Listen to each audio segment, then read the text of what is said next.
Morris Bucaille বিজ্ঞানী খ্রিস্টান ছিল।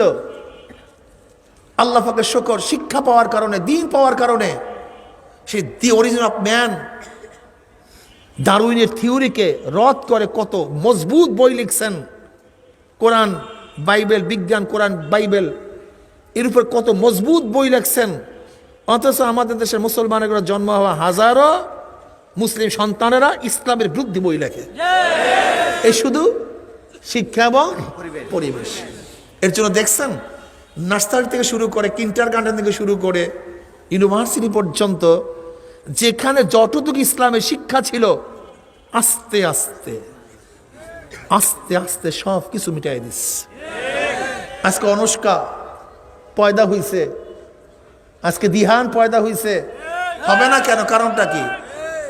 এইটের বইয়ের মধ্যে কি লিখছে? এইটের মধ্যে কি লিখছে? যে আপুসের রাজির ভিত্তিতে যৌনতা দোষণীয় না। যারা বলেন নাউযুবিল্লাহ। এই যদি এইটের বাচ্চারা পড়ে, এইটা যদি মাথার মধ্যে ঢুকায়, উস্তাদরা পড়ায়, তখন কি ভালো হবে না খারাপ হবে? এই সিদ্ধান্ত আপনাদের সিদ্ধান্ত। হ্যাঁ, ইসলামের বিদ্বেষী হবে কেন বলেন তো? আচ্ছা বলেন তো, একজন গাঁজাখোর, নেশাখোর যখন আপনি তাকে বাধা দেন, আপনাকে সে কি করবে? আক্রমণ করবে। কেন? গাছাটা কি ভালো জিনিস নাকি? তো আপনি বাধা দিলে তো আরো আপনার তারিফ করা উচিত ছিল, প্রশংসা করা উচিত ছিল, কিন্তু আপনাকে আক্রমণ করবে কেন? নেশাগ্রস্ত। কি গ্রস্ত? হিতাহিত জ্ঞান নাই।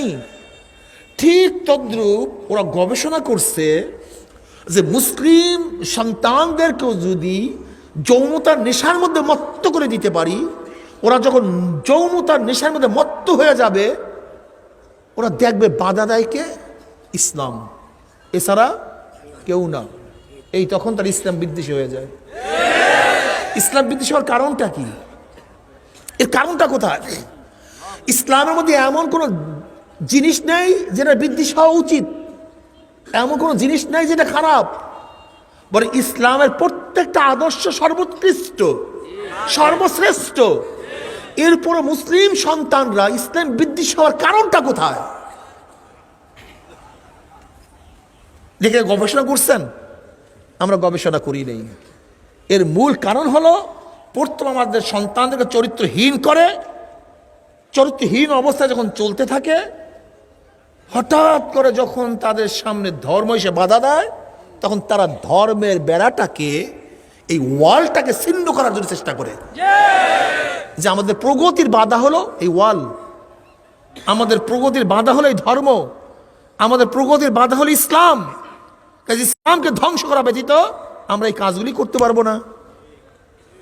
আমরা ছেলে মেয়ে রাখে থাকতে পারবো না, আমরা মদ পান করতে পারবো না, আমরা গাঁজা সেবন করতে পারবো না, আমরা ঘুষ খেতে পারবো না, আমরা সুদ খেতে পারবো না, আমরা অবৈধভাবে চলতে পারবো না।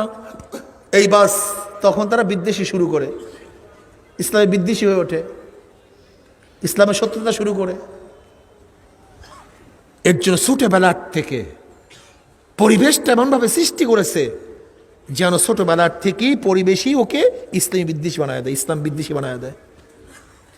সেইভাবে চলতেছে। কি হয় আজকে বর্তমানে দেখবেন, যদি আপনাকে বলে good bye, good bye, tata tata, এই সন্তানটা আধুনিক। যদি বলে আসসালামু আলাইকুম, তাহলে সাম্প্রদায়িক। যদি বলি টাটা, আধুনিক।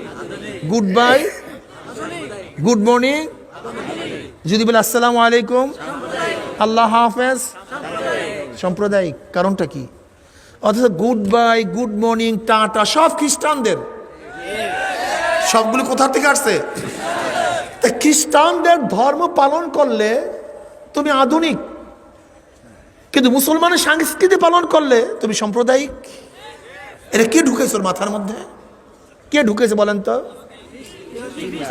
আপনি একদিন চিন্তা করছেন যে একটা হিন্দুর সন্তান ঠাকুর যখন ধুতি পরিয়া বাইর হয়, তাকে কেউ শ্রদ্ধা করে না। একটা হিন্দু সন্তান তার ঠাকুরের পৈতাকে অসম্মান করে না। একটা হিন্দু সন্তান হিন্দু মেয়েদের সিঁদুরকে অশ্রদ্ধা করে না। একটা হিন্দু সন্তান ঠাকুরদের তিলককে অশ্রদ্ধা করে না। আজকে খ্রিস্টান সন্তানেরা তার পোপদের, ধর্মগুরুদের বা খ্রিস্টানদের প্রতীক সেই ক্রস চিহ্নকে শ্রদ্ধা সম্মান করে, অশ্রদ্ধা করে না। তাদের গাউনকে শ্রদ্ধা করে, ধর্মীয় পোশাককে অশ্রদ্ধা কোনো খ্রিস্টান করে না। অথচ মুসলমানদের মাথার মধ্যে কে ঢুকাইছে? টুপি দেখলেই, দাড়ি দেখলেই, লম্বা জামা দেখলেই তাকে টেররিস্ট বলতে হবে, টেররিজম বলতে হবে, সাম্প্রদায়িক বলতে হবে, জঙ্গি বলতে হবে, ঘৃণা করতে হবে, টিটকারি করতে হবে। এ ঢুকাইছে কে? চিন্তা করছেন? চিন্তা করি নাই। আপনি গিয়া দেখেন যে কেন ঘরের মধ্যে বৌদ্ধদের ধর্মগুরুরা তাদের ওই লাল পোশাক পরলে, ওই চুল রাখলে কারোর মধ্যে অশ্রদ্ধা নেই। কিন্তু মুসলমানের সন্তানরা যখন ধর্মীয় পোশাক পরবে তাদের মধ্যে অশ্রদ্ধা আসবে কেন? কারণটা কোথায়? ডক্টর মনমোহন সিং, ভারতের প্রাক্তন প্রাইম মিনিস্টার ডক্টর, সে ভারতের প্রাইম মিনিস্টার ছিল, প্রধানমন্ত্রী ছিল, ডক্টর। কই তার মাথার মধ্যে শিখদের পট্টি ছিল, শিখদের চুল ছিল, শিখদের দাড়ি তার চেহারার মধ্যে ছিল, শিখদের মোচ ছিল, শিখদের ছুরি তার মধ্যে ছিল না। শিখদের কোনো পোশাক প্রাইম মিনিস্টার হইতে বাধা দেয় নাই, ডক্টর হইতে বাধা দেয় নাই। কিন্তু আজকে বাংলাদেশের কোন রকমের যদি আপনি ক্যাডার হন, বিসিএস ক্যাডার হন, এমপি হন, মিনিস্টার হন, তাহলে প্রথম ইসলামকে জবাই না দিলে মনে হয় এমপিত্ব করে শুদ্ধ হয় না, মন্ত্রিত্ব করে শুদ্ধ হয় না, ক্যাডারগিরি ঠিক হয় না। কারণটা কোথায়? মুসলমান চিন্তা করছে একদিনও? একদিনও চিন্তা করি নেই, একদিনও চিন্তা করি নেই। তুমি কি দেখছো ভারতের প্রাইম মিনিস্টার বাজপেয়ী বাংলাদেশে আসছে ধুতি পরিয়া, প্যান্ট শার্ট পরিয়া আসে নাই, ধুতি পরিয়া।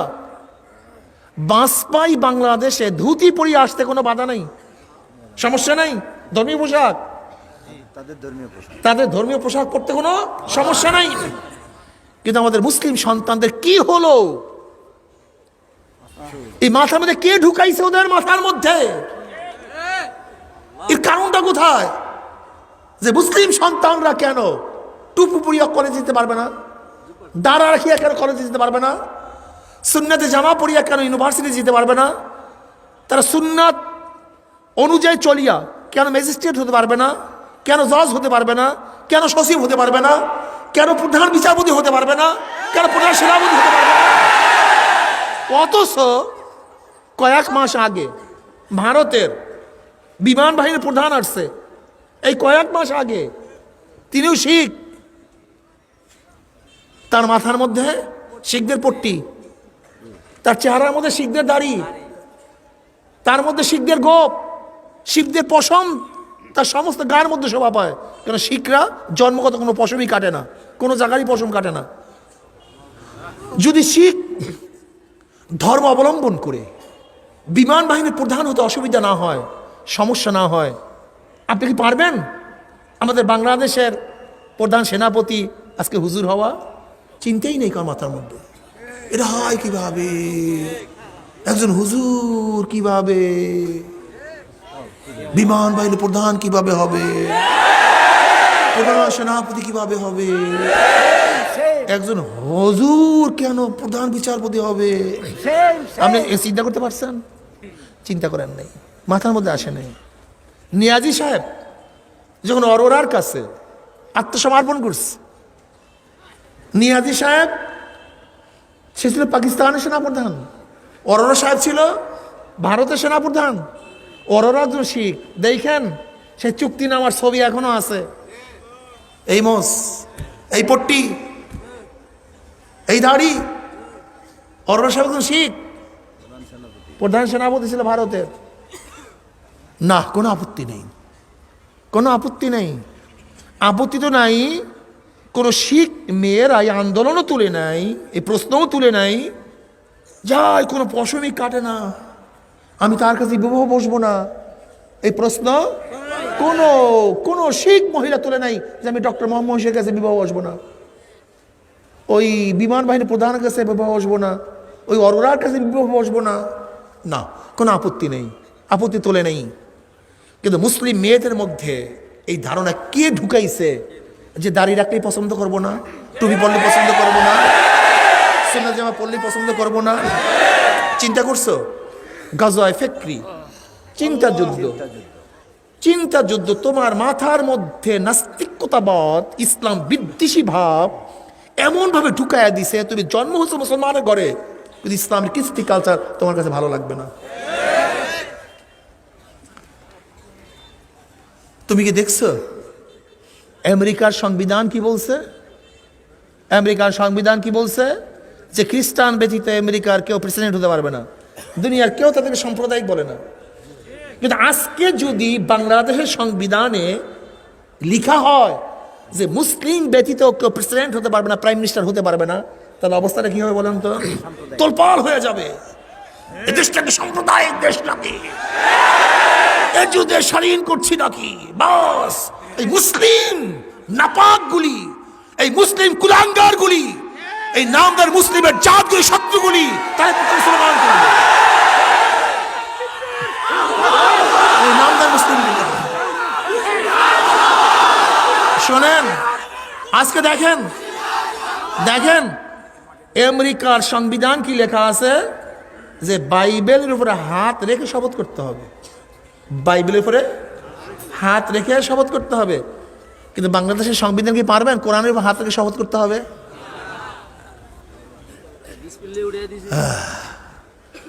কষ্ট লাগে খুব। মুসলিমদের মাথার মধ্যে ঢুকাইছে কি এটা? ঢিপা ঢিপ আস্তে আস্তে ঢুকাই দিস, আস্তে আস্তে আস্তে আস্তে। ওলামা হেন কা শানদার মাজি মুসান্নিফ 4 খণ্ডে বলি, আমি এখন 2 খণ্ডে, 2 জেল। ওলামা হেন কা শানদার মাজির মধ্যে মুসান্নিফ 200 বছর ব্রিটিশ শোষণ করার ভিত্তিতে মুসলমানদের ক্ষতিটা কি হলো? ওরা তো 200 বছর শাসন করে না, শোষণ করেছে। কত বছর? কিন্তু মুসলমানের ক্ষতিটা কি হয়েছে? 200 বছর বসে ব্রিটিশ করছে নাকি? এবার মুসান্নিফ লিখে শুধু মাথার মধ্যে একটা জিনিস ঢুকাইয়া দিছে খুব স্লো ভাবে। সেটা কি? যে আমার কাজ, আমার এই কর্ম, আমার এই সংস্থা সিয়াসাত মুক্ত, রাজনীতি মুক্ত। শুধু একটা কথা ঢুকাই দিছে। কি ঢুকাইছে? আমার এই কাজ, আমার এই কর্ম, আমার এই প্রতিষ্ঠান কি মুক্ত? রাজনীতি, সিয়াসাত। এই কথাটা আমরা গর্বের সাথে বলি, এ তো বুক উঁচা করিয়া বলি। বরং অলি হইতে হইলে তো এটা লাজেম এখন জরুরি, অথচ মুসান্নিফ বলতেছে ব্রিটিশ ঢুকাইছে মাথার মধ্যে। আজীব ব্যাপার, সব উল্টো হয়ে গেল না? মুসান্নিফ বলতেছে ব্রিটিশ এটা আমার মাথার মধ্যে ঢুকাইয়া দিছে, অথচ এই জিনিসটা তো আমরা গর্বের সাথে বলি যে আমার প্রতিষ্ঠান কি মুক্ত, আমার এই কাজ, এত গর্বের সাথে বলি। বরং যদি কেউ রাজনীতি করে থাকে তো ওলি মনে করি না, আচ্ছা পীরই মনে করি না, এত ওলি ধারে কাছেও নাই। এইটা যেটা বলি গর্বের সাথে, এটা বিদেশ ঢুকেলো কিভাবে? আপনি চিন্তা করছেন? না, চিন্তা করেন নাই। চিন্তা একটা রাজনৈতিক যুক্ত, রাজনৈতিক মুক্ত। কয়টা শব্দ ভাই? কি কি বলেন তো? আচ্ছা, ক্ষমতায় কারা যায়? যারা রাজনৈতিক মুক্ত তারা ক্ষমতায় যায় না, যারা রাজনৈতিক যুক্ত তারা ক্ষমতায় যায়? তার মানে কি?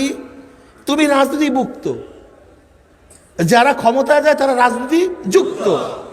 তা তুমি যেহেতু রাজনীতি মুক্ত, তুমি জীবনভর গোলামি করবা, আর যারা রাজনীতি যুক্ত তারা বাদশাহী করবে। ছোট্ট একটা কথা, কথা ছোট্ট। তুই জীবনভর গোলাম, তোর গলার মধ্যে গোলামের জিঞ্জির লাগাইয়া দিছি, তুই জীবনভর গোলামি করবি আর আমি বাদশাহী করব। তুই আমার পায়ের নিচে থাকবি, আমি সবসময় চেয়ারে থাকবো। তোর মাথার মধ্যে ঢুকাই দিছে আমি, তুই রাজনীতি মুক্ত, আমি রাজনীতি যুক্ত। যে রাজনীতি মুক্ত সে ক্ষমতায় যায় না, যে রাজনীতি যুক্ত সে ক্ষমতায় যায়। কাজে আমি ক্ষমতায় যাব, তুই আমার অধীনস্থ থাকবি। এটা বরকত মনে করতিস? গজওয়ে ফিক্রি, চিন্তা যুদ্ধ, এটা মাথার মধ্যে টিপ দিয়ে ঢুকাই দিস, যা লাগাই দিস। আমার প্রতিষ্ঠান ছাত্র আন্দোলন করে না, ছাত্র রাজনীতি হারাম। আচ্ছা বলেন তো, যেই সংগঠনের ছাত্র রাজনীতি আছে তারা ক্ষমতায় যায় না যাদের ছাত্র রাজনীতি নাই তারা ক্ষমতায় যায়? তার মানে কি? তুমি জীবনে ক্ষমতায় যাবো না, তোর জীবনে ক্ষমতায় নেব না, তোর মাথার মধ্যে ঢুকাই দিছি। তুই জীবনের ক্ষমতায় না যাও সেই প্ল্যান আমি করছি, তুই যেন ক্ষমতায় না যাও।